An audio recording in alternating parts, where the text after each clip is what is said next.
Welcome back, everybody, to another episode of You Haven't Seen That Podcast, or YHST for short. I'm Isaac. I'm Alva. And this is a show where we cover movies on the growing list of films that has people asking us the question, You haven't seen that? Non-intermission edition. You were waiting for that beat. You were waiting for me to say, oh, is this another intermission where they're going to actually be talking about new movies because that's what they've been doing for the past 15, 30 recordings? What has it been? I don't even know. This season? Yeah. Like 32. Yeah, we got really comfortable with doing that, and we did promise on the last episode that we're going to jump right back into the list because we've sort of strayed away from form. As much fun as the other stuff was, I thought we'd go back to the basics. It's nice to go back to the basics. Yeah, simple setup. You're going to miss our faces. We're thinking about possibly continuing the lives, but in a different way, so we're still kind of reformulating that. But for right now, we're going to stick to form, old form, and actually go down our list of 180 movies or whatever they are now. And I was like, dude, okay, let's play it a little safe. Let's do like a comedy. And you're like, got it.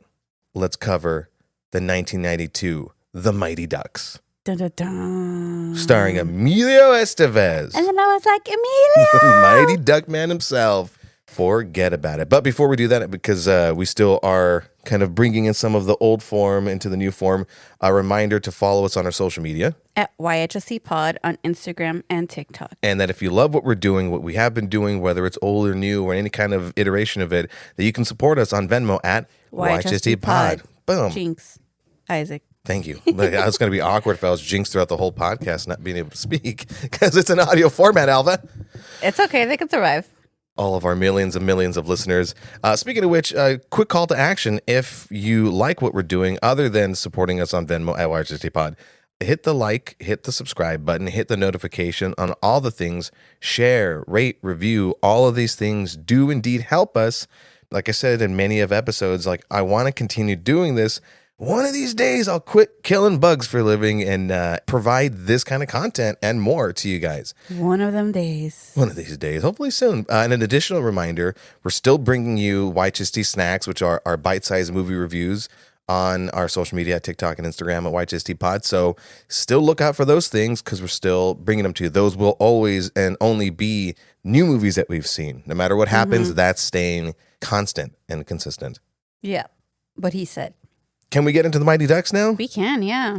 Do you want to let people know who hadn't seen this movie? Okay, so it wasn't me for once. It wasn't me. It was Isaac. Yeah. It was him. Yep. Disney's The Mighty Ducks, starring Emilio Estevez. I was a kid of the 90s. This came out in 1992.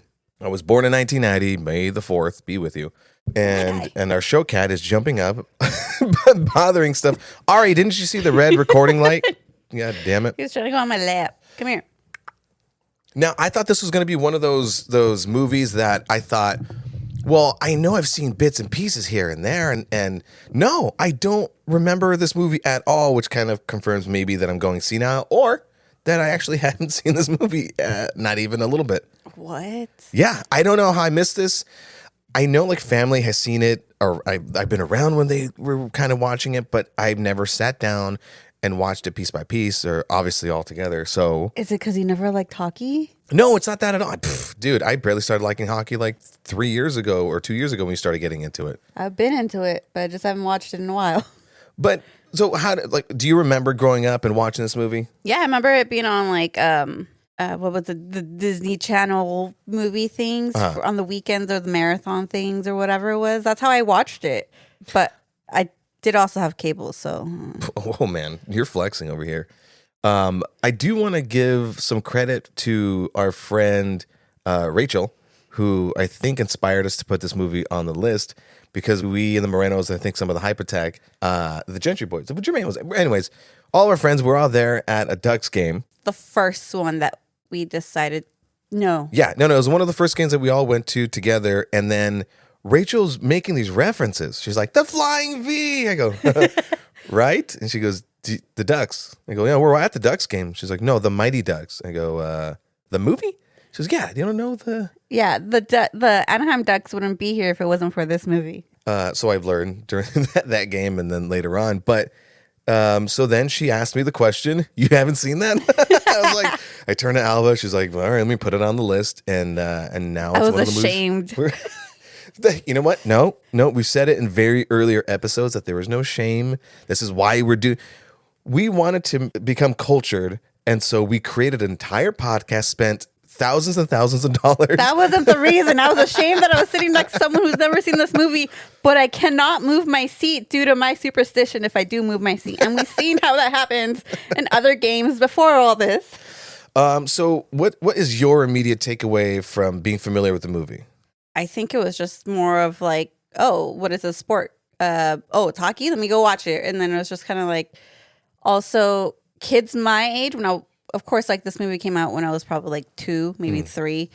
But watching it as like growing up, I was like, oh, there's kids somewhat my age that are doing movies like this, and just kind of interested me, and I stayed and I liked it. The comedy was there. Is that what inspired your love for hockey? It kind of did. It started there. I always say there's like this pipeline to like things you in your childhood that somehow you do. Like for example, I like ABBA. For those that know me, I love Formula One. I got into it a couple years ago. Happy start of the season, by the way. Yeah, happy start. 2025 season. What Hectic. a shit show. Yes. But as I got into Formula One, I realized there's this pipeline of like, there's an ABBA drummer. I don't think he was there anymore. But he kind of got the band. I remember you telling me. Yeah, he got the band to invest in him so he could drive Formula One. And then on from there. And then like, there's all these other connections to like all these things. And I'm just like, it was just meant to be because I like this one thing, and somehow like I'm liking things that somehow end up me liking this sport. And the same thing with hockey. Like there was this movie and somehow this other stuff and blah, blah, blah. And it just ended up like this. But don't ask me who my favorite team is because I don't have a favorite team. Slim Borgudd? Borgudd? Slim. Did that ring a bell? Yes. Are you lying to me? No. They would go to his Formula One thing. All right. Yeah. So this movie gave you the warm and fuzzies and made an impression on you, is what you're saying. Yeah, basically. Maybe I would have been more into sports if I saw this movie as a younger kid, because I notoriously am not huge on sports. Like anything that I watch or enjoy, it's because I'm sitting next to you watching it. Mm-hmm. I mean, not to say that there haven't been sports movies that have like a dramatic or comedic side to it that I can't enjoy. There's a ton of movies out there. So I figured, well, this movie being a Pee Wee hockey movie, a Disney Pee Wee hockey movie, that I'll enjoy. And I did. I enjoyed it a lot, but boy, oh boy, is it dated. Oh, yeah. Like it started off, there's a part in the beginning where it started off and I'm like, damn, that is heavy fucking cheese. It's heavy 90s. Like that's how they did it. What was the budget on this, by the way? Do you have it there? But no matter the budget, like I will say filmically, it looked really good. I'm pretty sure, but I also think it was a budget of $14 million. That's pretty good. Yeah. For 1992. That's okay. I will say it looked it looked pretty good. And the kids were good actors.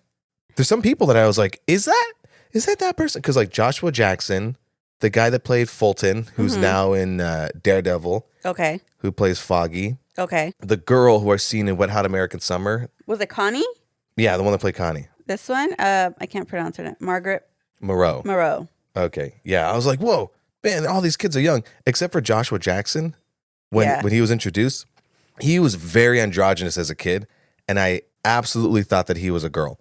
Oh. Yeah, I didn't know that was Joshua Jackson. Huh. But when I was looking at photos and stuff for like, Mighty Ducks 2 and D3, I'm like, okay, now he looks like a boy. But young Joshua Jackson is the only one that didn't look like a boy. It was funny. It freaked me out, but I didn't want to ruin the movie by asking a bunch of questions. So I'm trying to piece things together and like, well, Charlie is a unisex name. Let me see it because I don't remember. Oh, this is who he is. I'm also curious, anyone who's actually listened to our show, any one of you guys or girls never seen this movie? Oh, that's right. And then the Mighty Ducks had a series recently. Yeah, they had Mighty Ducks, and then I think there was a sequel, and then there was a series that recently came out, like I think a year or two ago or something. I haven't seen that one. I think that the series kind of somewhat came out before the Ducks announced like their new logo kind of thing. So they're kind of going back into like a little bit of the 90s and stepping away from like the duck foot that has a D. And I kind of like that because it's kind of going back to like their origins. And it's also kind of like a rebuild. They're kind of rebuilding. And I don't know how I feel about that, but whatever. When's the last time we went to a Ducks game? We went a couple months ago, didn't we? We went January. Yeah, That was the last it time. was a fun game. I don't think we'll be able to make it to another one. No. No. So quick synopsis in case you're not familiar with this, in case you're in my boat, like a loser who hasn't seen this movie. A self-centered Minnesota lawyer is sentenced to community service coaching a ragtag youth hockey The team. youth. The youth. You turned into Joe Pesci there. A self-centered Minnesota lawyer said it's a youth hockey team. Youth. He's never coached. They've never won. Together, they'll learn everything about winning. I fucking love those 90s taglines. Amelia! Man, okay, so the movie opens up and it's a long ass intro where I'm like, dude, Amelia Perez Jr. Like the credits are so long, Oh, yeah. but that music, that opening music threw me right back into the fucking 90s. Epic though. I love the 90s. Very 90s. And then we open with it's the 73 State Pee Wee Championship. And you're again introduced to young Gordy Bombay. Gordon Bombay. I said Gordy, huh? Yeah. I think the announcer's yeah. like Gordy yeah. Bombay. I don't know how old he was, like in 73, because that's the one thing I was trying to figure out as the movie went on. There's some other points where I go, how old is Gordon? He's a successful lawyer. He won the state Pee Wee thing for his team, the Hawks, in 73. I think he said something about like his late 20s. And there's a point in the movie, I think he said something about his late 20s or something. Oh, I don't know. Yeah, about maybe 30. that. And I was like, okay, so it kind of makes that thing. Because that would be then 20 years. Then that would make him, what, like 9 when he was playing? Yeah, Pee Wee, yeah. Because later on in the movie, there's this like fucking forced love interest with one of the kids' mom, Charlie's mom, the Joshua Jackson character. And man, it's one of those things that I do not miss in those types of movies, that they have to force a love interest. Like movies nowadays, in the past, I say like probably 5-10 years, they're like, no, we don't need that. I think I even commented about it when we watched Twisters. I think so, yeah. The two leads, they were kind of flirting with one another, but it was a slow buildup. And, you know, it didn't distract from the thing. But the part in this later on in the movie where Charlie sets up his mom with Coach Bombay, it felt really forced, and it was like a weird pacing. Really, really shoehorned in. Yeah, and that's what kind of reminds awkward. Yeah, and then that kind of like reminds you of the movies back then would kind of really have a forced Big time. like love interest. Yeah. It wasn't natural, like it wasn't like, oh, here's some flirting but they never end up together, or here's some flirting somehow they end up together. This is just like, you're going to end up together. Here you go. The other thing that I had to watch it twice over, once to just sit and enjoy it, second to write some notes, to sped through it. But I still haven't figured out what the fuck is the move, the triple deke. The 1, the 2, the 3, and shoot. Is that it? Yeah. Why do they have a stupid name? Is that a real move though? Do people really use that? I don't know, but Gretzky, give me the triple deke.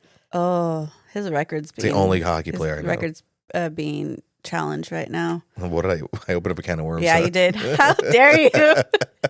You don't pain know in- how every time that player plays, how I'm like watching my ESPN app. Like, did he? No, he didn't. Okay. See, I purchased this expensive podcasting system so that we can hear the emotional pain from moments just like this. Leave me alone. I may even edit it in such a way to amplify the hurt and pain. I'm just surprised that I haven't got into bobsleds. What fucking Disney? Oh, Jesus Christ. Cool runnings. Runnings. God damn. I wish one of us didn't see that, because that's we have to find somebody to watch that with. That's Oh my so much God. fun. Holy shit. The kids. Oh, Ruby's kids. Oh. Yeah. Yeah. Marilyn, Matthew, Marlene, Maybe if you're Faith. listening to this, or Faith, if you're listening to this, are you? I hope you guys are fans of us. We're going to make you listen, watch that. Spoiler alert. I want to cover Tropic Thunder with Marilyn, because she's, Yeah. what is she now? 20? Yeah. And she's, never seen that movie. It's that age. It's like, that's a contemporary movie for us. But anyhow, so back to the movie. I was kind of giggling at like some of these premises that are very 90s and very Disney, which is basically that Gordon Bombay as a kid lost his Pee Wee championship. The loss that was so hard because the puck hit the fucking post, right? He lost it so hard that he became a lawyer and never pursued sports after that. Correct. That's so funny. It's hilarious because the fact that they didn't really show how the coach was in a way, like how because you always have that. The dick coach. Yeah, because remember Yeah. how we were going to Andre's football games, the Oh flag my football, God. and you would see that one coach that would yell and be like, basically, kind of like in a way, put down his players. Big time. Oh, I was So, fucking like, screaming at his kids. Yeah, so I was like, I'm about to go punch you over there. But they were a good team. Yeah. Played dirty too. Well, that's what I'm trying to say. Like those are the coaches who play dirty. They make good players, but they make them not have. They're not having fun. No, they're not having good like boundaries of like playing. Like you can tell like later on in the movie when they one of the players had to go to the other team, and even like his own team when he asked them like, just pretend you're hurt. You're like, we're not gonna do that. We have sportsmanship. Yeah, good sportsmanship. And they didn't want like those coaches don't teach that. Then those coaches make bad players in a way because they don't have that. They're not team players. Yeah, and that Coach Riley, was played by Lane Smith. What else have I seen? His face looks so... my cousin Vinny. Wow, what a fucking connection. Have you seen that movie? The Youth. I've seen my cousin Vinny. The Youth. That's right. He was that lawyer. He's got that fucking face. I had written down that he gave me Jeffrey Dean Morgan vibes. He's always talking through a grin. Yeah. Good cast. Great cast. He's the one where Marissa... Tomei? Yeah, where she like goes into a whole explanation about the car and everything and the traction. And I'm just like, well, there's another part of my thing that's going to lead me to another thing in my life. There you go. You know, he like that coach revealed how much of a dick he was like as the movie went on, but more importantly at the very fucking end. There was like this undertone of the Karate Kid. Mm-hmm. It was like a hockey version-ish of a Karate Kid. It was even referenced in the movie. It was even where it's like, well, you want us to wax on, wax off? Yeah, when they're doing the passing of the egg. Fuck, where else did they mention it? They're on when he first met them, and they were on the pond or whatever. Oh yeah. They call him Mr. Zen Master. Yeah, that's like their first kind of reference to the Karate Kid, and then even to the very end, the ultimate reference was Coach Riley tells one of his players of the Hawks to take down Banks, which is his ex, star player. And not to jump around, so fuck it, right? But like, what did he tell him? The one kid knocks down Banks, fucking nearly kills him, sends him to the hospital. Yeah. And then one of the little fucking henchman kids, he's like, "What'd you do?" The other kid's like, "My job." Bro, relax. It's Pee-wee hockey. But the way he had his face, I'm just like, you want to sweep the leg too while you're at it? Like, that kid grew up to be Richard Ramirez. Like, fuck. Might as well. So I will give it credit. So the movie's runtime is like an hour 40 something minutes, and I'm gonna give them a lot of credit. It was kind of quickly paced, which was surprising for a 90s movie. Because back then, like, you would take your time with some stuff, but it was like bang bang boom, let's set up some things and quickly set up and established Bombay. Now he's a grown up and he's a lawyer and he wins, and I think it opens up with him in the courtroom, and man, he goes for the W and rubs it in his opponent lawyer's face as well as the judge. Yeah. Like he even plays like dirty. And then like that's what I was talking about earlier. It follows them because that's where they're taught. But you would think that was a part that I found like a little bit weird. Not that I'm dissecting a fucking kids movie, but they put some emotion into it. It was just weird to me that like he's 10 years old, loses his championship, obviously does not care for his old coach Riley, but they then threw in that, his dad was his role model, and they have a little interaction and a flashback later on in the middle of the movie.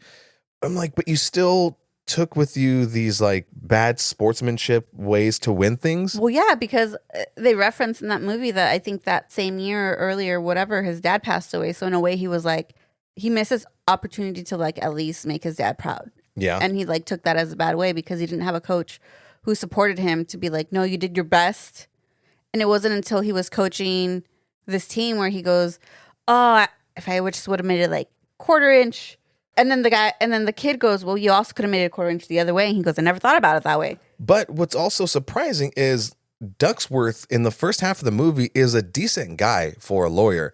After Bombay wins his 30th court case, and he's celebrating like a fuck, he's really popping his feathers up and he's really fucking, cock of the walk kind of thing, that it was Ducksworth that brings him into his office and says, score, don't spike. It sounds like this, I don't know how long he's been working for him at the firm, but it sounds like he knows how Bombay does his thing, and it's his 30th win. He had to have told him in the past, like, yo, chill the fuck out, man. It also goes with like when you see people who like watch sports and they have like this big ego about it. And then those people who are like, when their team loses, they like, you've seen videos on TikTok and social media where they're like, their team didn't make it to the Super Bowl. Their team didn't win the Super Bowl. And then like their team, they lose their shit. And then that's how it kind of shows, but like in a more toned down way. I feel that. I will say I thoroughly enjoyed the moment where Bombay flexes his white privilege, drinking and driving Oh my God. in a sports car, gets pulled over, and the cop was kind of gonna let him go. Like, he didn't check his stuff or whatever, his car, and didn't check his breath. But once Bombay, first off, was a little reluctant to turn down his stereo. I love that 90s stuff. But he goes, oh, I'm sorry, was that a little noisy? Oh yeah. Well, that scene was supposed to be like more like hardcore, and then they toned it down for Disney. Oh, dude, I did read about that. It was supposed to be way darker. Yeah, I think they were supposed to mention like, well, at least I didn't murder or something. In that way, I'm not gonna like look it up right now, but No, it's fine. But yeah, that scene was supposed to be more darker than what it was. Because it was Disney that bought the script, and then they had to, like, Tone it down. zhuzh it Yeah, up. which is pretty good. Oh yeah, no, but I think before like all that, like the fact it was, I think Ducksworth was the one who told him like, Great name. well, I gotta keep it all Disney, all right? Yes, Mr. Ducksworth. Quack, quack, quack, Mr. Ducksworth. Quack quack. Where they had to kind of in a way, I think he took him off a case or something. Like basically told him like, take some time off, relax, chill. And he did not take that as like, but I'm your star lawyer. I'm your This star is player. old script? No, like this is like. Oh, gotcha. Like the whole thing, like that's the reason why he was like driving home drinking a beer, because he was told like no in the first place, like chill. And to illustrate how much of a dick that Bombay is at this point, the officer asks him, bread, breath, breath, blood, or urine. And he says, no thanks, I'm full. Come on, slap the cuffs on him there. yeah. But he's also like a lawyer, so he knows that like all that's gonna affect him later on. White privilege. But it was Ducksworth that saved his ass, and he basically made a deal with the judge. Well, this is after, by the way, that same attorney and the judge fucking gave him his own medicine. The DA. The DA, yeah, gave him a bit of his own medicine and fucking spiked on him, deservingly so. Yeah, and I think it was Ducksworth who like had to make like the deal with the judge, like no, like he will take the absence of leave from work. Yeah, for a couple of weeks. And he lowered everything down to just community service. 500 hours of community service. That sucks. Yeah, I was like, wow. So when I watched the movie, I was like, was that a complete 500 hours? I know, because halfway through he goes, yeah, I finished my hours. And I'm like, that was not 500 hours. I Like, need to do the math on that. what am I doing? What am I doing? I don't know, like 500 hours divvied up. By how many? I don't know, like how much time do you think he spends with the kids? I don't think it's even that much, to be honest. Right? Yeah. How long is the season? Was he with them for months? It was snowy throughout the entire movie. Like the whole, well, yeah, it's winter in Minnesota. Of course they're going to like, it's going to be Minnesota. snow. We live in California. We barely even see snow in the My mountains. bad. I'm getting hung up on technical details. You want to talk about the kids now? Yeah, let's go. Okay. I love the way they intro the kids, starting off with like them dumpster diving. You got Dumpster Dave, Averman, I think Charlie, Peter, who are the other kids? Jesse and Terry? Little fucking brats. But this is the 90s, guys. There's no internet. There's hardly like cable. Grown up. It's like more grown up way of like Little Rascals. Totally. Yeah. I'm so glad you mentioned Little Rascals because they play a prank where they dumpster dive for a purse. Great find, by the way. They're following the dog. Averman's fucking play-by-play commenting on the dog taking a shit. Oh my God. Who was responsible for taking a shit or putting the shit in the bag? I don't know. And then they put $1 in it. Now I'm expecting somebody to like walk by and take the purse, but if somebody drove by, stopped, got out of the car and got the purse, which is it was so surprising to me, then chases them down. So the reason why I mentioned Little Rascals is because it was such a fucking 90s thing with the sound effects when he throws a purse out. And then the chase, the sped up. Oh yeah. 3 times. Dude, I love speed that chase. so much. That was so 90s. With the music, he goes. I was like, this has been done before. It's been done in Home Alone, and it's been done in Little Rascals. Yeah. So very Disney's, very 90s. Oh my God, you said something during the scene when he finally meets the kids. Oh my God, yes. What did I say? He was a hockey prodigy, went to a wrestling prodigy, and now he's coaching hockey because he also played a wrestler in Breakfast Club. Oh, that's right. Yeah, oh yeah. So I was like, so this is what he did after. What was it? So this is what he did after detention. I'd like to think there's a big universe. It's like, yeah, he went from Breakfast Club to become a lawyer, did that, and then I want to imagine that the guy that played Fulton then learned from Bombay to be a lawyer and then became a lawyer as Foggy for Daredevil, Matt Murdock. One big universe. But no, you had said something because they're all talking about how much they suck as a team. I think it was Connie that says it. And then you say, well, look at that kid's wearing a San Jose Sharks shirt. That's why they suck. Oh, yes. Sorry, oh my Sharks. God. Yeah, I did say that. Well, I mean, I don't know if that was like next season because they got a good trade. But yeah, and I also liked how they incorporated a different team's shirt. Like, Yeah. what was it? I think there's like the Red Wings. Yeah, there was there was a Flyers by Goldberg, and I think someone else had a different team on. It could have been Red Wings. No, might have been. I don't know. I'm not sure. I have to go back and look at it, but for sure it was Philadelphia Flyers. And also to mention, they also did later on. They did have one hockey player when they went to go see like a live action hockey team. Who did they see again? There was it the Stars? It was a certain team, but then they moved different cities and changed names. But going back to the kids, every one of those kids fucking knocked it out of the park as far as performances. They were like perfectly annoying. And I was really surprised. I mean, like, again, a handful of those kids, those actors went on to, become well-known actors. I don't think Averman ever went to do anything. Averman's character was funny, but it was so annoying. He was doing that Rob Schneider, the Rich Meister. Yeah. Goldberg, I think he had his own little... Ooh, he had some trouble later on. Yeah. But people did later on, I think a couple years ago, get him the help that he needed. And I think he's doing better now or something. I hope so. Yeah. He like full on change. The two kids, man, there was a few kids that really gave Bombay lip. And it was Peter, Jesse, and who was the other one again? I keep forgetting. Peter, Jesse's brother, Terry. Man, they gave him so much lip. They're like, yo, dude, you're in the wrong hood. We don't want no drugs. Get your vanilla booty out of here. He had the most sass. But Bombay clapped back. He's like, yeah, I'm sure you guys are right about it in jail. Like, God damn, dude, fucking hitting hard. There was this bit where Goldberg tells him, he's like, who's the goalie? Well, it's me, but I'm not going to be doing it for any longer. I'm moving to Philly. And I thought, like, wait, is he really going to move to Philly? No, because his character's afraid of the puck. Like, notoriously for the first act of the movie, keeps, like, dodging. Oh, yeah. Jumping out of the way. And they're always like, but you're the goalie. Like, that's your job. His pads are made up of, like, magazines and stuff. Mm-hmm. Poor guy. None of them. Sports Illustrated? Yeah, that's what it was. None of them have, like, legit uniforms. No. And then lastly, as far as, like, the intro to the kids, I fucking die laughing when Bombay asks them what happened to the old coach. And he goes, well, he hurt his arm. He goes, what? He goes, yeah. He was yelling at us and then, like, he clutched his arm and he fell to the ground. He's like, great heart attack.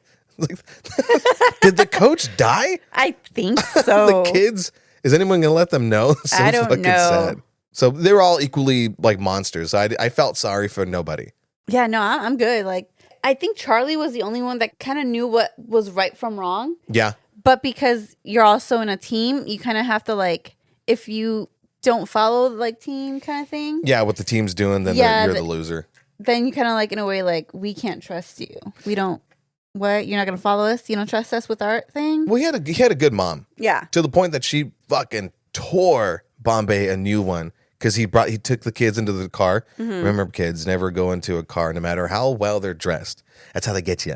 And I was driving around on the ice, which is very dangerous. So as I'm a grown up, so I like to believe. As I grows up. Yeah, that mom was totally fucking right to be pissed off about that. That's when that first mention of him being a Zen master. I just know that the ice is going to break. Okay, Mr. Zen master.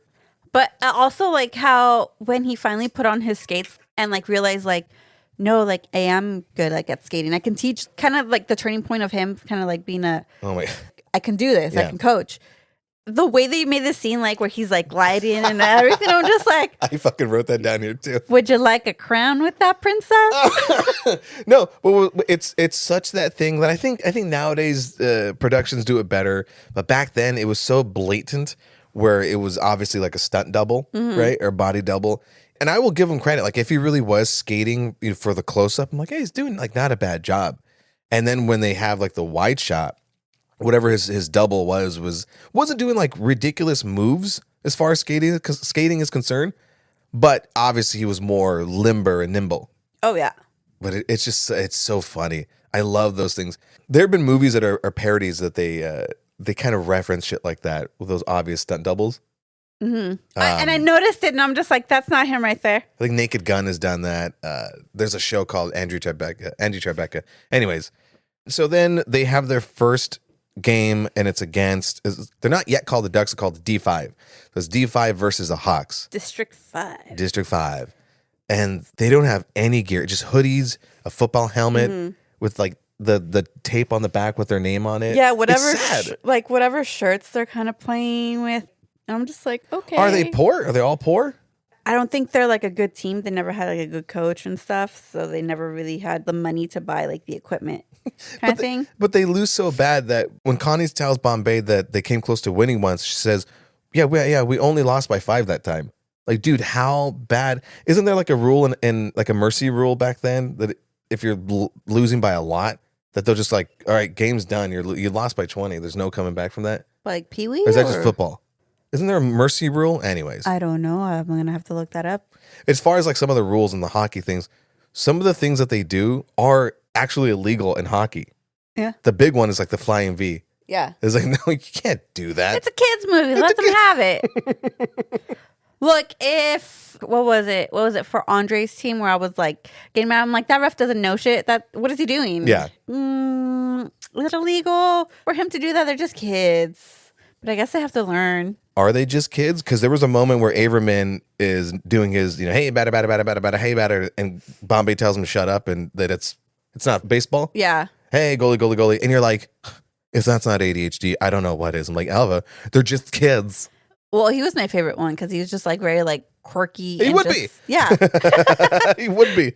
But in that first match, I will note that the kids, whatever stunts they had him do, like they got hit kind of hard. Those are like some impressive professional hits. Yeah. And okay, was it me or I don't remember if it was towards the end of the movie. There was like a scene where there was like a kid, but he looked like he was an adult. Holy shit! Yeah, I know. I don't want to go like step by step and scene by scene, but for the most part, and there's the last montage of the Ducks finally winning against all these teams, and I'm trying to just sit and watch the movie, and then you go, that guy looks like a fucking professional hockey player. I'm like, oh my God, so glad you said that. Yeah. It was hilarious. This is like, this like 6 foot guy. Why? I don't know. Like it looked, the whole thing is the kids all look like they're around the same height, around the same age kind Except of thing. for Tommy. He was like the tiniest of them all. Yeah. But like, still within like that, like, kids height, whatever. Yeah. But when that one adult one was like skating around with them, like that is not okay. My guess is because if you're casting kids, you can only have them on set for like a certain amount of hours, and depending on what you're having them do, that you gotta kind of replace. And plus, if you're focusing on like the main players, then you can substitute the other team's players for maybe teenagers, people that are they're 18, they can legally work as adults with the adult hours or whatever. Yeah. And then they may or may not be a little taller, but it was what it was. I wish I knew more about this movie, because I think I would have played a drinking game and taken a shot every time Coach Riley pops his collar. Oh my God. Like, bro, you already look like a douche. You don't have to lean so heavy into that. It's not worth winning if you can't win big. Collar pop. So naturally, they obviously lose. And then the next scene is they get bullied by the Hawks. And that's when Fulton comes and saves the day, which is played by the guy. I always forget his name, but he plays Foggy in the Daredevil TV show. Alden Henson. I had it here. I was like, where is it? Again, very fucking 90s with like the growl. And it's like that hero shot of it, the camera looking up at him after he kicks the Hawks kids' asses. And I don't know how old he's actually supposed to be in that movie, because he looks like he's like 16. I think they were probably making him see, because I'm guessing Pee-wee's around elementary school kind of thing. Yeah. Maybe he's more like... They get held back? Is he slow? Yeah, 8th grade, maybe a little bit high school in a way. That's the vibes that because he kind of showed up. I want to say middle school, because he kind of showed up when like the kids were getting bullied and then like no one messed with him kind of thing. So I'm saying... maybe middle school. Maybe he is. No, I take it back, because he was in the school and they all got in trouble. Yeah, that's that's again the one thing that I could not figure out, that was never noted. Again, it's just a fucking Disney kids movie. He's but just like, the Nelson. How old was everybody? because I don't know if I think they were. I'm gonna go with middle school for all of them. Yeah, some of the kids' look was very. They had to put them into like their little niches. So like Peter had his leathers and his fucking backwards cap and his plaid shirt around his ripped jeans. Those are very Breakfast Club. totally. Oh yeah, Bender. Yeah. Oh shit! What if that was the reference? God damn it! If I only looked at it through that lens. The whole time I'm just like, it kind of looks like it. Like maybe that's his kid, and that's why his kid dresses that way. And then like this like Emilio Estevez's character, whatever, he became a lawyer. He went from a bigger universe. like he played hockey, then that didn't work, and then but like in this one, probably his stepdad, got him into wrestling because he wanted to appease his stepdad. I wish. And then bam, after he just became a wrestler because I wish at the end of the movie, as the kids leave, they say goodbye to Bombay as the bus drives off into the sunset. I wish that all the respective parents, because you only meet Terry and Jesse's dad, and then Charlie's mom. Yeah. That's it. I don't know where the fuck the other parents are, whatever. But I wish there was a scene as you get to meet everyone else's parents and Peter walks to Bender. Oh. That'd been great. And then maybe like Bender and Bombay give each other like a knowing nod. Yeah. Make it happen. Let's go back in time. Well, there's still 2 other movies to this, so if you want to watch does it happen? I don't know. I don't remember them. I have to like rewatch. Like I know I've seen the other 2, but I don't remember it. So at this part we of the can make it happen. Yeah, we're the hype attack. Oh, wrong podcast. I'm sorry. I'm offended now. We're the YHST podcast. So then we're at this part of the movie where Bombay's still being a dickish lawyer, and like his progress is sort of indicated by what he's wearing, and he's like walking around in his full lawyer outfit on the ice, like he's ready to fight a case. Yeah. And even so, where he's telling the kids to take the fall, act hurt, look indignant. So taking dives, cheating, basically. But like as the movie progresses, he then like, has maybe just his undershirt and then a sweater until finally it's like his full coach's outfit. Yeah. And he's completely involved. I do want to talk about Hans, the sports shop owner. Big summer blowout? I actually thought he was German. Like I wanted to make so many like German Nazi jokes. I thought he was Swiss. But then he's like, I'm Scandinavian. I'm like, oh, sure you are, buddy. That's why he said big summer blowout. Big summer blowout. Come get your skates here. Yoo-hoo. I like overall that scene was so important, and it was shot very well, and it was very emotional, and a bit of exposition on how Bombay was as a kid. But there was just this creepiness where I'm like, hold on a second. You're letting like this kid wander into this guy's shop at night and through the back door? It's the 80s back then. 80s, 90s. Who knows what year this took place in? Oh, this one took place in the 90s. Yeah, but when he was a kid. when he was a kid, yeah. Well, it's 70s, right? 73-ish. Because, I mean, I'm assuming that after he loses the championship for the Hawks in 73, I'm assuming he quit hockey. Yeah. So, yeah, the early 70s. Well, the whole thing is, like, also, like, hockey players are very, like, attached to, like, their equipment managers because they know exactly how their skates need to be done and everything like that.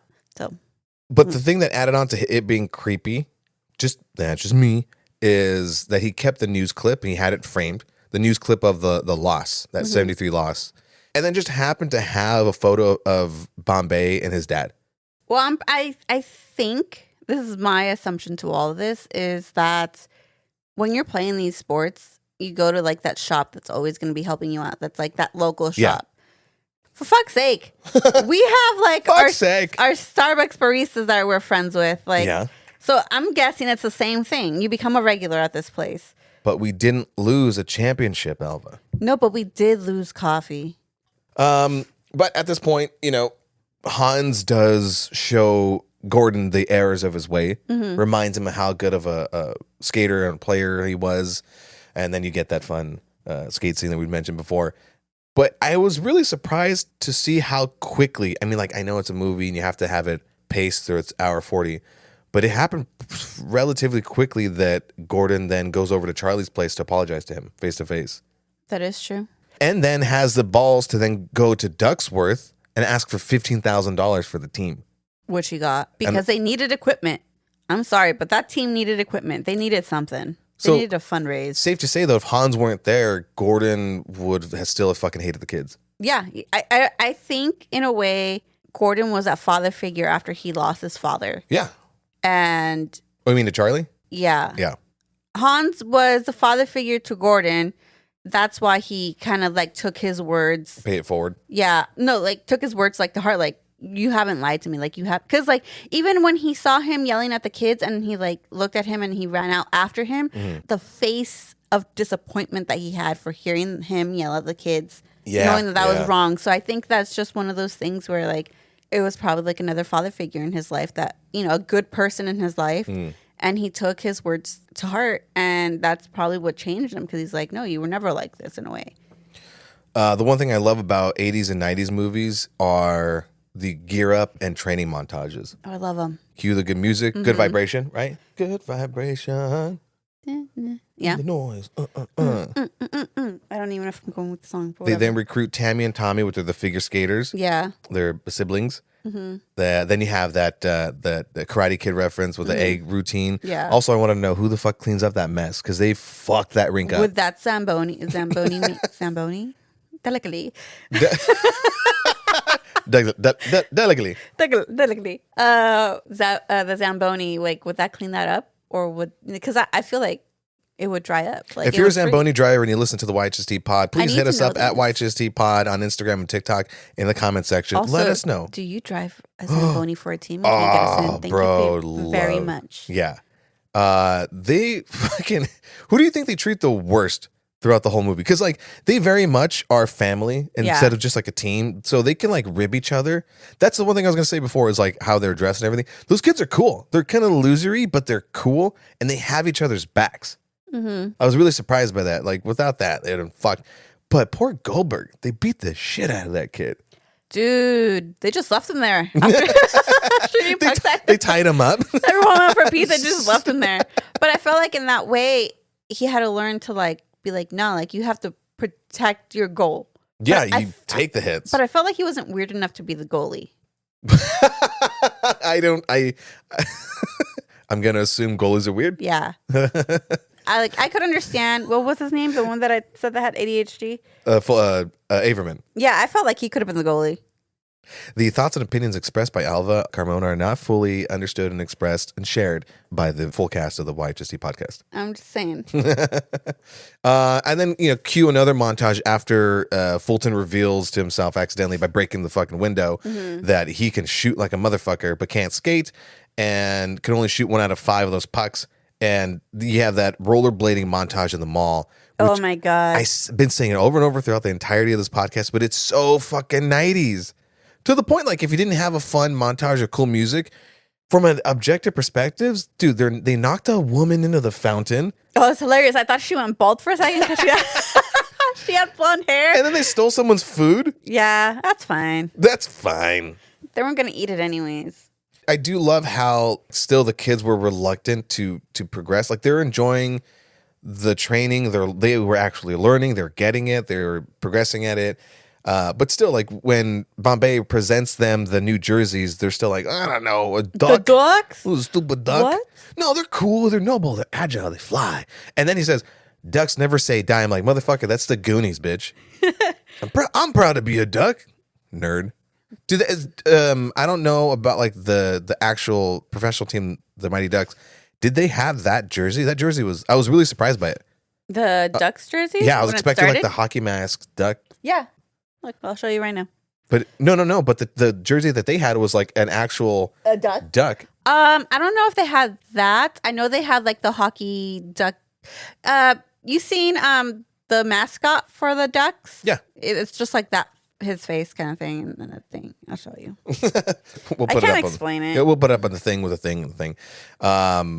Then they have their own. They finally have their own chant. Quack, quack, quack. Ow, quack. I'm fucking quack with me, dude. But by the way, Quack. where was it? I forgot. Worth mentioning that they have their quack quack chant because I know that logo, but the early logo, I'm familiar with that logo.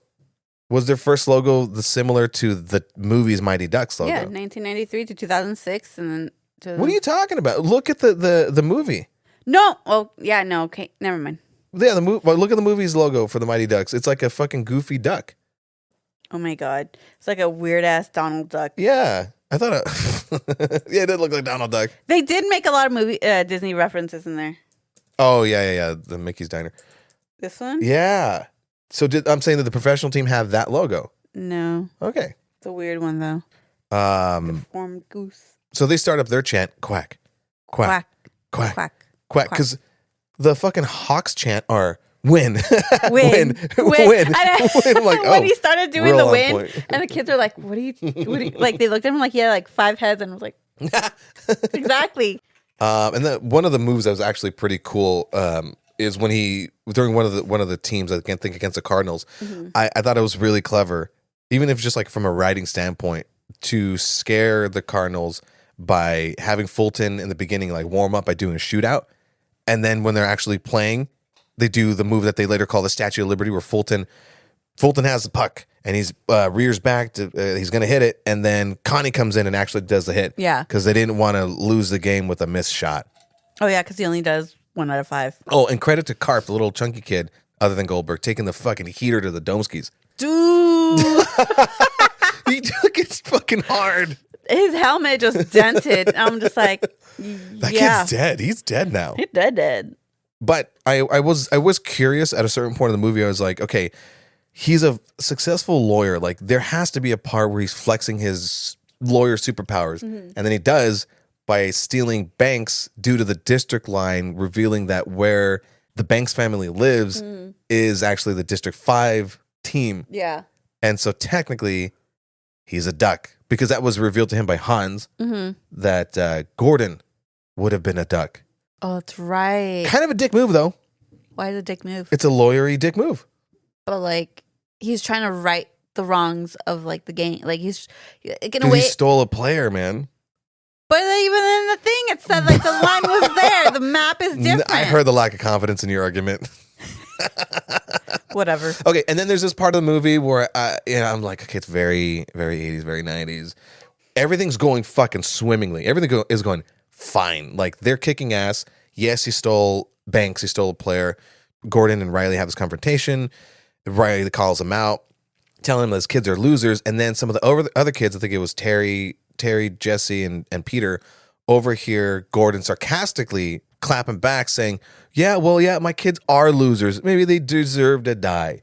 And then the kids fuck off. I'm like, oh, great. This is going to be at that point where everyone kind of falls apart, because you need that in a sports movie.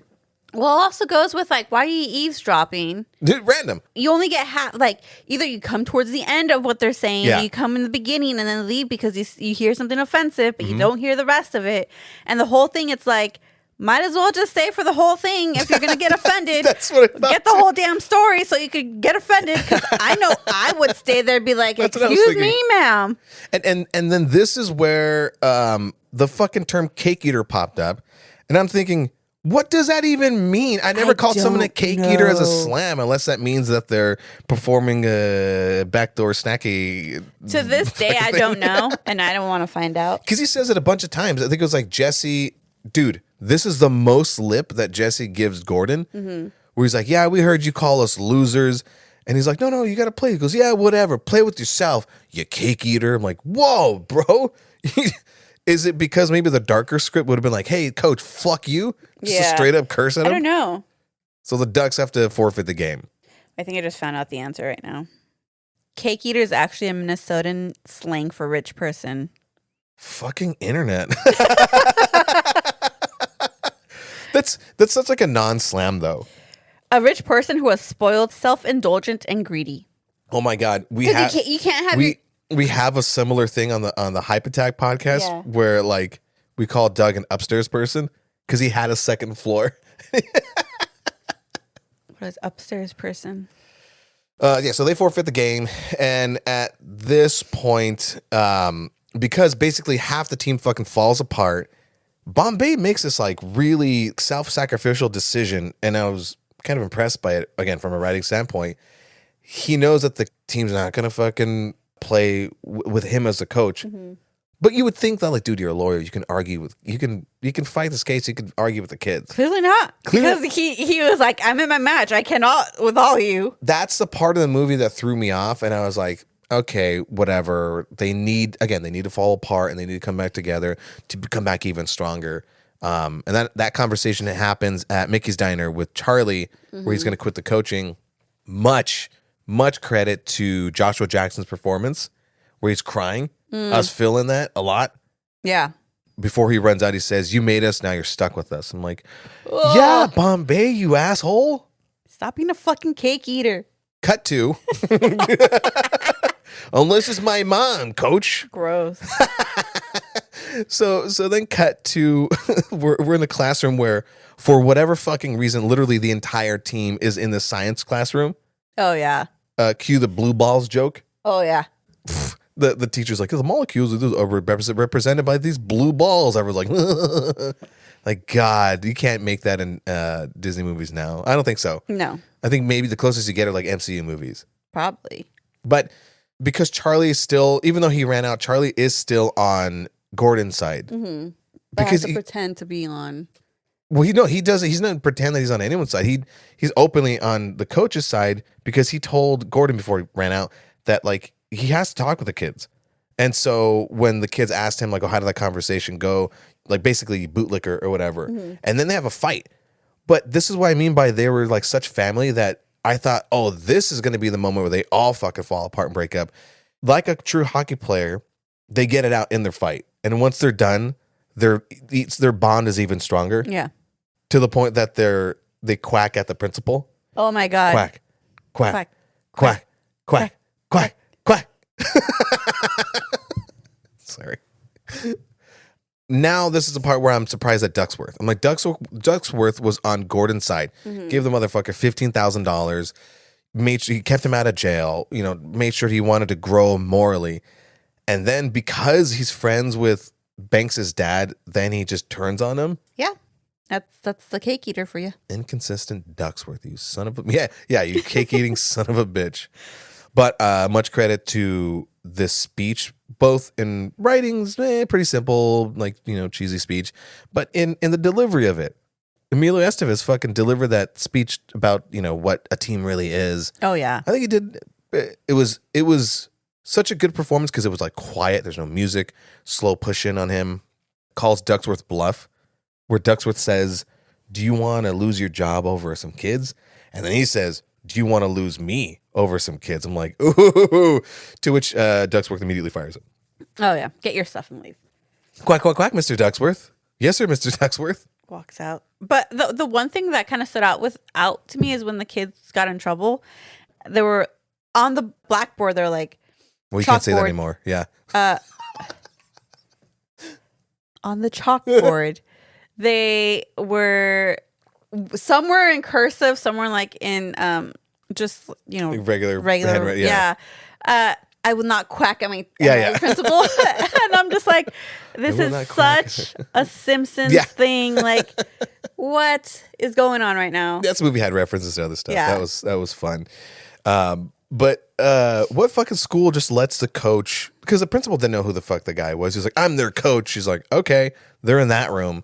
This before all the security stuff happened. Yeah. Anyone could just go in there and be like, that's my nephew and that's my niece. Kidnap a kid from school. What? But it took them to have that detention for him to finally have this, to give them the speech and explain it to them to make them understand. A little silly to me, because then he goes, well, don't you know what sarcasm? I'm like, you could have explained the sarcasm when you were in the locker room when you had that first confrontation. Mm-hmm. Well, maybe they had to chill out or whatever. Yeah. But I will give it to Peter, which I wanted to fucking slap him, because Gordon says, he goes, yeah, it was sarcasm. Don't you get it? He goes, yeah, I understand sarcasm.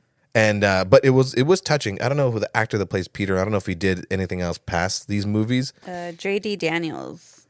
Let's see what his filmography is. But he Bombay says to the kids, "Don't you know what it's like to be misunderstood?" And Peter says, "Yeah, we're kids. We know what it's like." I'm like, "Oh my God, that was so touching."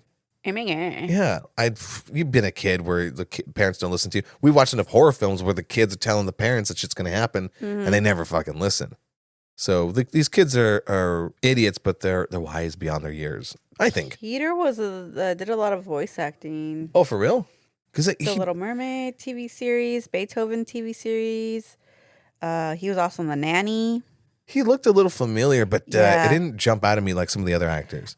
The whole time he also did Hey Arnold, the Mighty Ducks animated series Oh, okay. in '96. But I think the one that stood out for me was The Swan Princess. I was like, I love that movie. I've seen that movie all the time. You wouldn't know. I would know. So Banks is introduced to the ducks, gets called a cake eater. So now that I know what it means, it makes more fucking sense. No context clues for that one. Jesse and Terry are the only ones that are, I think specifically Jesse is really not a fan of Banks, even though he continues to show his skills throughout like a couple of the games. Fulton does win one of the games by actually scoring. Mm-hmm. Yeah. And then I think it was that one that he fucking takes out the goalie. Like, okay, I love the physics of back then. And then that's where the Ducks meet the Stars hockey team, right? Again, I love a fucking 80s, 90s montage scene, and they're just all goofing off, which I imagine was just a way for them to let off a lot of steam, both in the movie and like production wise. Because nothing seems scripted, and they're sliding around on the ice. A fucking ton of fun. I think you and I still need to go ice skating. We haven't done that. No, thank you. I know you don't want to because you fucking fell when we went roller skating. Different thing. No. I have my history behind ice skating. Oh, really? The one of the when they went to go see like the professional hockey team or whatever, Mm-hmm. one of the actors in there was actually a hockey player, Michael Modano. Okay. Which I was like, I bet you one of those is a hockey player because they have to have a hockey player if they're doing a hockey movie. I love when Gordon introduces the kids to the two players, and the kids are like, yeah, we know who he is, duh. Oh, and I want to quickly mention too, there's that, going back to the ice skating scene where they're just all having fun. That was like a real blooper where the driver, who's like some hippie dude, Yeah. he's slowly kind of crawling along and then slips and falls, and it looks like Gordon's going to call out to one of the kids, and he ends up falling, and it just seemed like a real moment. Oh yeah, I think it Left was it in. amazing. Yeah. Fun. The driver's name is Lewis. Okay. I knew I couldn't find it. And then we get that subsequent scene where Gordon is set up with Charlie's mom. Very forced, moves fast. Fucking Gordon makes a move to kiss her on the cheek. I'm like, relax, dude. She's got a kid. Chill, bruh. Cue another montage of the Ducks beating all these teams. And I think that's where we noticed that the other teams were older. Yeah. It was once there. I think they were in the playoffs or whatever, and I'm just like, that one's a little bit older than what they should be. So But now that's we're okay. now we're bringing it around the back end. Now it's finally the Ducks versus the Hawks. All over again. There is this nice little touch with the music, right? So they're all lined up. It's a slow push in. It's this like dramatic 90s music where they're all like kind of fucking staring daggers at one another. And as it pans through, slowly the music fades into just like the regular stadium noise where like, you know, the Star Spangled Banner's played. A simple little touch. I was like, damn, this movie actually like fucking went for it to make it like look and feel good, you know? Otherwise, a lot of these things and ideas wouldn't have landed, in my opinion. No, I think you're right. But the thing that I was really pissed off about, going back to Jesse, is that like at this point they played a handful of games. Banks continues to prove his worth and is actually playing well, and Jesse continues to give him shit. Don't forget who you are, what team you're playing for. I'm like, dude, chill, Jesse. But I also think in a way, like out of nowhere, this kid is now a District 5, but I'm just going to use the word cake eater. So if you're living in a city where it's like maybe middle class to lower class, then like that affects you, especially Jesse, who is not like the other kids. Yeah. Yeah. So like there's that social. I'm sorry, was that your way of saying he's black? Yeah. That was the most PC we've been on here. But but that also affects like how he's going to be treated elsewhere. Like he's already accepted here, but maybe he doesn't go to the school that they go to, or if he does, maybe they're always making fun of his friends and everything. So there's like all that like animosity behind all that. So once he gets brought into a new team, it's like, what? The darker version is Jesse stabs Banks and kills him. Later on. And I was really impressed as far as production is concerned that like the Hawks are kicking the shit out of the Ducks, but like whatever the stuntmen or whatever they're doing, man, it's some hard hits. Yeah. And they're even just like movie wise, like in the storyline, they're beating the shit out of not just Score, but like physically beating the shit out of the kids to the point that they sent Banks to the hospital. Because they cheated. Because he had a job to do. Yeah, my job. My job. Which pisses me off that it took Banks getting sent to the hospital for Jesse to be like, "You're all right, cake eater." Because he took one for the team. That's the whole thing. He finally proved himself to everyone. Died. He didn't die. It's just a hard hit. He just hit the goalpost. It's fine. It's okay.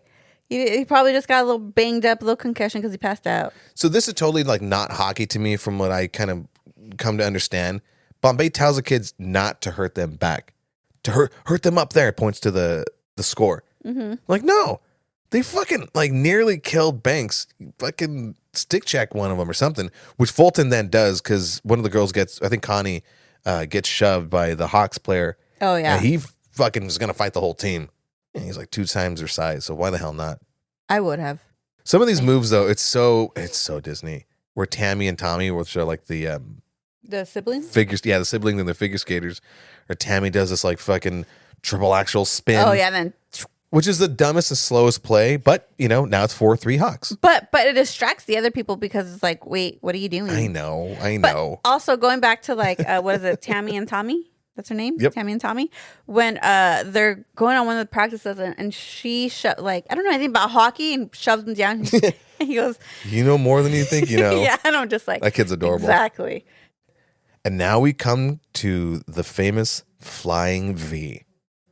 That is actually an illegal move, but we'll let him have it. It's a movie. And now the score's 4-4. Fool. Penalty shot to Charlie, where he perfects the triple deke. This is after a pep talk, similar to Bombay and Coach Riley when they were younger. Mm-hmm. But instead of telling him, "If you lose this, you're not only going to disappoint me, you're going to disappoint the team. I wish your dad were here to see him." Like, wow, what a dick. But Bombay, Gordon's telling him, "Look, it's fine if win or lose. We're out. Look where we are. We're out here. It's like we're having fun. Yeah, we're at the Continue. playoffs. We never thought we were going to get here," which is a solid pep talk. Mm-hmm. Classic 90s, slow motion, advancing on the net. Triple deke. Right. Epic score, music-wise. Crowd goes wild. By the way, it's a big turnout for a fucking Pee Wee hockey game. Yeah. For all of them. Yeah. Which I was really surprised. And the Ducks fucking win it 4-5. 4-5. Cue music, cue celebration. Crowd goes fucking wild. Of course they're going to win. Yeah. They have to. It's a Disney movie. That's how these movies worked back in the day. You can't just leave them like, oh, they lost to them the lesson, but whatever. Well, at this point of the movie, I'm like, okay, I expected as much. Still a lot of fun. I guess with the triple deke thing, I was expecting like a fancier fucking move. The fact that they gave it a dorky ass name. And then Bombay leaves for the minors because when they met with the professional team said like, "Hey, I can put you in for some tryouts for the minor leagues." Yeah, for a farm team. Which that's when it was referenced when Bombay gets on the bus and he's telling Charlie's mom, now his girlfriend, that he goes, "I don't know, these kids are like half my age that I'm going to be playing with." I'm like, "Well, how old are you, dude?" Yeah, because I mean, if he's like mid-30s and then the kids he's playing with are like 18, 19? Yeah. Minor leagues are usually that age? College? Yeah. Usually some go right after high school because they get scouted right away. Some decide to do a degree and go that way. Some decide to do half college and then go that way. It all depends. Yeah. Cue the music, cue the credits, bus rides into the sunset. I liked it. I liked it a lot.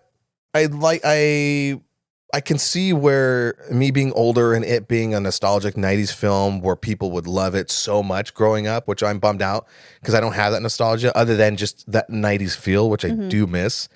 Yeah, but that was actually a fun movie. Like I would sit and watch it with like my nieces and nephews. I'm curious if they'll enjoy it or if it's just too heavy on Disney cheese. I think they'll be making fun of it. I think the only one who probably would enjoy it would be Faith. I was going to say Andre. Oh, that too. So those two. So Rotten Tomato score. Okay. I personally would give the movie The Mighty Ducks 1992 an 80%. Okay. I think critics gave it an 85 and I think that audience loved it at a 90%. Okay, so you're way off Too high? Tomato with the Utes. Mater, like tomato, but without the t, is 27%. Oh my God. What, I made a Cars reference. Leave me alone. And 65. No, not that. The score, you fuck. What's the audience score? 65. Damn, but the critics slammed hard on that shit. Wow. But like you always say, it's Rotten Tomatoes. Yeah. We don't give much to the, But yeah. Well, there you go. There's the Mighty Ducks. There you go. There you have it. Geez, any closing thoughts on that movie for you? Like, what was it like rewatching that movie? It was fun. I kind of forgot it. I kind of forgot most of it, but it was a fun watch again. I feel like I would watch it again. Maybe not right away. Give it a couple months. And we'll get around to watching the sequels because there's still some other sequels from movies that we did breakdowns on that we have to cover. Not including but limited to including Beverly Hills Cop and Kill Bill. You haven't seen Kill Bill Volume 2, homie? Nah, I have not. So yeah, man, I wonder how many people listening to this have kids and have shown this to their kids. Ooh, I don't know. Let us know in comments and DM. Yeah. But a little different the format on how we're doing the breakdowns. At the end, we'll include any relevant and important news stuff. And in this case, trailers. Mm-hmm. So 2 trailers dropped. One for the Formula One movie called F1. Oh my God. And the second, Lilo and Stitch. Did you get around to watching that trailer? I did not, but watch it right now. So as you pull that up, let's quickly talk about the F1 trailer. Okay. Starring Brad Pitt, produced by Lewis Hamilton, or he partly produced, right? He's the one that really got that shit going. Yeah. What were your thoughts on it? Okay. So I broke my cardinal rule of not watching trailers. And then I reminded you, I was like, well, we do a movie podcast, homie. But here's the thing. Yeah, no. There's some movies where I'll break my rule, and I think this was one of them. This trailer, it didn't really give much away. Kind of gave you maybe the plot in a weird way. But I feel like that's how it's always going to be with sports movies, especially like those. Yeah. But the camera angles of it, you have to remember, it is the director who did Top Gun. So he's going to have those cameras right in your face, and he wants to capture. And I love that they picked that director to do this movie because he's going to get exactly those angles to show you what's going on. Most importantly, what made Top Gun 2, Top Gun Maverick, what made that movie work was you had the ability and technology to capture the need for speed. And it put you, not to sound like a fucking tagline, but like this movie put you right in the cockpit, and it does. And the fact that we watch F1 often and you do get some of their camera angles, I'm like, yeah, those are those camera angles, but like, how are you going to capture it cinematically to show the intensity? And I think that they are going to do that very well. That being said, a quick connection, by the way, from the Mighty Ducks to the Formula One movie. Do you know a line was used in both movies? What? He's not a has-been, he's a never was. Yeah. Weird catch of that one. It all connects to my likings. There you go. We got to do a chart with all the little things that just connect to these sports. We actually haven't talked about this because, like podcast nerds, I was like, let's save it for the pod.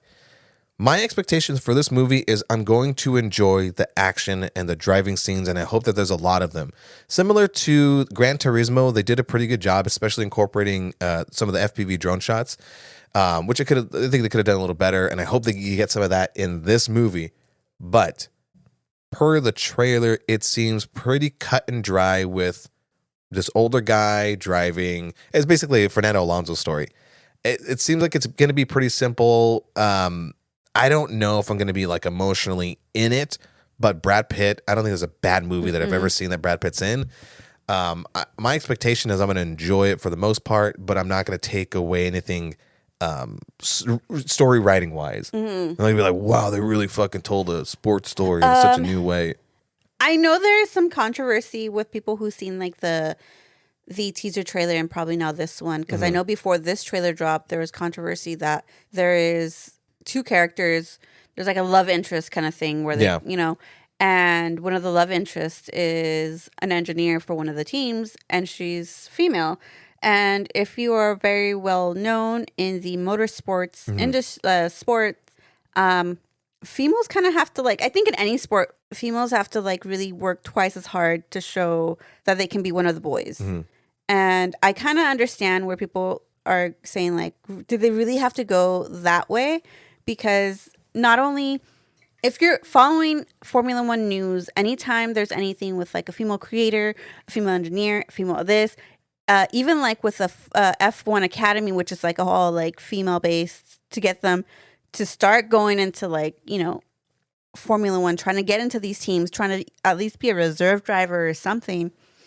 And then they are getting dropped because of other controversies and all these things. So for them to kind of take that way, it's kind of going backwards into making them go forward into the industry. I can see that, yeah. And I think that's the only problem I do have, that I may have with this, because I would really like to see more female kind of have the Twister thing where they kind of, I'm okay with the flirting, but don't throw that love story in there. Yeah, I'm okay with that, because there's some Laura Winters, Ruth Buskin. Yeah, I love how they're talking about the sports, and even other ones. The one we just don't talk about is Danica Patrick, because she could get the fuck out of the sport. Go back to Indy. She's a see you next Tuesday. Yeah. But I love when they're and the thing is of course there's that male perspective and anything. Of course, this is a racing movie and stuff like that. But I'm that's the only thing I probably may have an issue with the movie, which I wish I'm maybe. But also it's just the trailer, so I'm not trying to get too much ahead of it. I know. We're still very much going to see it. Do you remember when it's going to air? June 26th. It's the same weekend as Silverstone. Yeah, so look out for YTC Snacks when we cover that movie. I'll let y'all know. And now, lastly, Lilo and Stitch. Lilo Live and action. Stitch. So we're going to pause for a second. Alva's going to watch that. I'm going to take a little bathroom break, and we'll tell you about that fucking trailer. Now messages from our sponsors.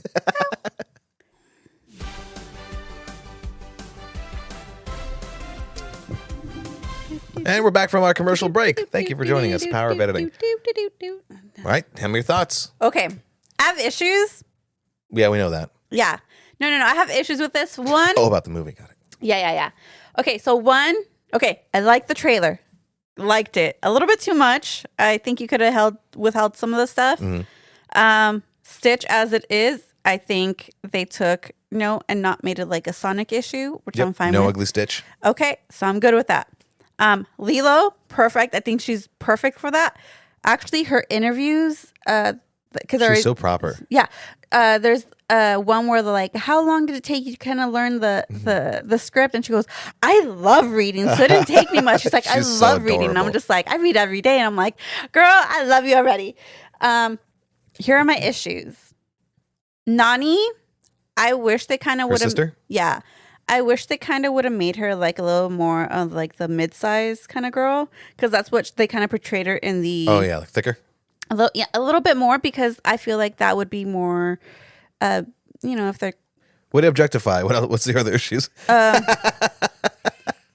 thought the same thing too. I was like, is it weird that I'm attracted to the cartoon version? It just feels like that. Okay, never mind. Gonna keep going. I didn't know Zach Galifianakis though. Okay, Zach Galifianakis as Jumba. I feel like they could have picked somebody else. Yeah. I really was surprised at that, but it's Billy Magnuson that plays. I have issues. Have you seen Billy Magnuson though? No, I have. Yes, I have. Here's the thing. It's not issues with Billy Magnuson. It's the fact that they're doing Pleakley without a wig. And I want Pleakley with a dress and a wig because that is how he is. And I want Jumba more big and fat. But it worked in a cartoon. Those kinds of things where you suspend your disbelief in cartoons totally work. The trouble when you're adapting a cartoon to a live action / CGI is that going to work? Is it believable? But here's the thing. I have issues with this in the trailer right now because I don't know. That could just be these are the characters that it's going to be, right? Maybe they will throw on and then later because it showed they're just pushing a button on the belt or whatever, and then it went from Billy Magnuson to Pleakley and whatever. And maybe later on, maybe that's just what they wanted to show. Maybe later on, maybe Pleakley will have a wig, and he may have a fascination with mosquitoes. Who the fuck knows? But The other She loves the movie a lot. She loves the original Lilo and Stitch. other thing I'm we're covering having issue. This is my last issue here. My last issue is Cobra Bubbles. Who's that? Cobra Bubbles. Oh, the Courtney agent. G. Yeah. Yeah. Cobra Bubbles. He is the only one where I felt like Terry Crews built could have played. Oh, I would have loved Terry Crews. I would have loved Ving Rhames. Did Ving Rhames voice the original? Who? Ving Rhames, did he voice the original Agent Bubbles? Hold on. Agent Bubbles. That's a great fucking name. by the way. Yeah. I think I do have another one. I think I have another Okay. issue with this one. Yeah, no, I just felt like maybe because Cobra Bubbles in the cartoon, he's supposed to be like scary and like Yeah, he's a and big then- dude. And then later on, Linebacker. yeah, and then later on, like Yeah, looks older. yeah, they could have made like somebody with a like that, like that build. I don't know actors off the top of my head with that build. The Terry You Crews. said it. Terry Crews, Yeah. Ving Rhames. There's another one too because I saw somebody else say, and I'm like, I agree with you now. But the other one is the tourist with the ice cream. I understand we're in Hawaii. I understand you want to make it a local. But the thing that worked with this was the white guy with the ice cream that he never got to eat the ice cream because it always fell off the cone, and he was sunburnt. And That's I a think deep cut. that is my only thing that I may have another issue, but it just may be a me issue. But that's about it. Will it ruin the movie for you though? I don't think it would because I was laughing at this trailer. Yeah, it's a good trailer. And you just said I like Lilo and Stitch. Like You love Lilo and Stitch. and if they don't have Love. the whole peanut butter sandwich thing, I'm walking out of this. That's also what I'm going to be curious about is how much of it are they going to go shot for shot? Are they going to hold on to the really important scenes? Because, my problem with these live action adaptations is that they lose a bit of the magic in that translation. Namely, and I've said it before when we covered Lion King, the part 2 one, is that the live action, quote unquote, live action version of the Lion King, there's this beat in there where, spoiler alert, where Mufasa, when he dies and Simba says, somebody, anybody, they missed that last beat. That was like Yeah. the that heartstring pulling beat. Now you can go shot for shot like that movie did, which is easy to do. But I guess, again, what's going to translate into like a live action thing? So I'm really curious to see if they're going to be able to capture that magic. Mm-hmm. And if they do, then my faith in these live action adaptations is then restored. But my hopes really aren't high for it. It's an enjoyable trailer. I think Stitch looks amazing. Mm-hmm. I'm still on the fence about the Lilo character, and if it's going to work with that. Well, the fact that they still got Chris Sanders to do the original voice is amazing. Because I feel like if they would have got somebody else to do this voice, they'd be like, I don't know if it's working, man. It's also not a hard voice to do. It's an easy voice to do, though. No, but he like you can you can do it, but you're not giving the full 100% Stitch. give me a minute to I work on it. cannot do it. That's why I don't do it. But I do Lilo better. Going back on Billy Magnuson, though, he popped up in a couple of things. I just recently finished the HBO Max series called The Franchise. He was also in some other one. I think it was Get Shorty. He plays dumb very well as putting some heart into his character. So I think that's a solid cast because I know his performances are really good. Again, Zach Galifianakis, I don't know, I'm on the fence about. But I heard tell that Disney possibly didn't want to do the Plinkly dressed in basically The in drag. drag. Exactly. You know how nowadays Whatever. we are. So I mean, you could do Pleakley as Pleakley, the whole thing, but I also feel like that would maybe too much CGI and they don't want to like not to use too much that's another thing. and use like the character. Like, Well, no, I think that it's a budget thing, and when you're having the special effects team focus on so many of these CG things, you lose grounding, if you will. You're like, oh god, I'm totally looking at an animated thing. So if they put more focus on the animation more on Stitch, then cool. then I'll forgive. But I need Pleakley to have that anxiety, mosquito loving, protecting the mosquitoes because they're an endangered species into this character. Because I don't know. I don't know. We'll have to wait until May 23rd when that comes out. So there you have it. There it is. Let's go and wrap up our episode. Any last words on the Mighty Ducks? rewatch it if you've seen it. Watch it if you haven't. Yeah, relive your childhood. And then any last words on F1 and Lilo and Stitch? F1, I'll let you give you updates. Lilo and Stitch, last thing for Lilo and Stitch, they have, I think, besides Chris Sanders being the voice, they have Amy Hill, which is the original voice for one of the other characters, and Tia Carrera, which was Nani, back into this movie. So there you go. Tia Carrera. So there you have it. There it is. Let's go and wrap this show up. Thank you guys for listening to yet another episode of YHST. It's nice to kind of go back to form. I think we've learned a lot throughout the year and some change that we've been doing this. We'll continue to evolve. We'll continue to bring you episodes. And in the meantime, you can continue to like. You can continue to share. And follow. And rate and review. Help us out in those ways. And if you don't want to do that and hit those buttons, then do it monetary-wise by hooking us up on Venmo at YHST Pod. But if you want to tell us what you thought about the Mighty Ducks or communicate with us in any other form, you can do that on our social medias. YHST Pod on Instagram and TikTok. Don't forget to check out the YouTube as well. There you go. Yeah. Yeah. Perfect. YHST Pod. And in the meantime, also let us know, like, if there's any kind of movies that maybe we haven't seen. We want to continue to grow we want to continue to grow our list. Easy for me to say. But in that meantime, let us know what movies are on your personal list that has people asking you the question, you haven't seen that? See you guys next week. Okay, bye. Bye, folks.